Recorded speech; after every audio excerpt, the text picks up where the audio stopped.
In this video we will explore how to process reversals on feedback entries. A reversal of issued feedback can be performed while a works order is active, status 20 to 39. If the works order has already reached status 40, finished, it must first be reopened before the reversal can be completed.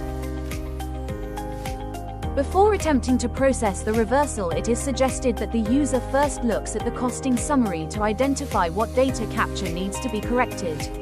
The user can do this by looking at the overall variances by cost or production type on the Cost Summary tab, or by viewing the variances on any line item in detail in the Cost Elements tab.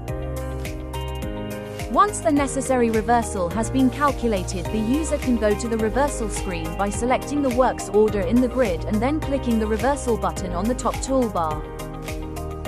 The user can choose one of the following methods for the reversal type: cost by document, cost by type, primary output, or by product. When processing a reversal based on an existing document, the reversal screen will automatically populate with the details from that specific selected document. Select the specific document, and then either click on Select in the top toolbar or double-click the document. This action will automatically populate the reversal screen with the necessary information. For each item, enter the quantities you wish to reverse into the Quantity to Reverse box, highlighted in yellow.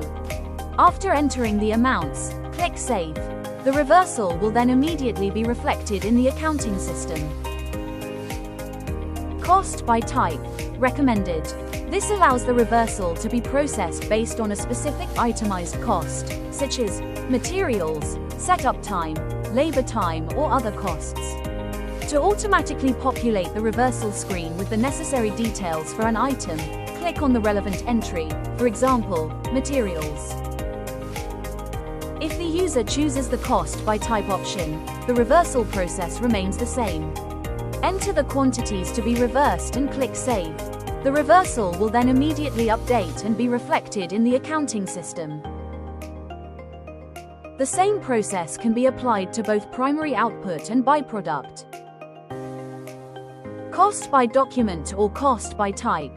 Note that when using these methods, the value for a feedback entry will exactly match the value of the original feedback entry. Primary output and byproducts.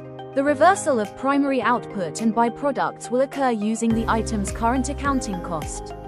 This cost might differ from the unit cost recorded on the original feedback entry, which could result in a value variance due to the reversal. A warning will pop up to remind the users of the possible cost variances. After capturing all necessary reversals, the user should once again view the costing summary on the works order to determine that the actual values are now reflecting correctly. And that's how to create reversals on feedback entries in Xperdyte Manufacturing Software. For any further assistance, please contact our support team at info@xperdyte.co.za. Thank you for watching.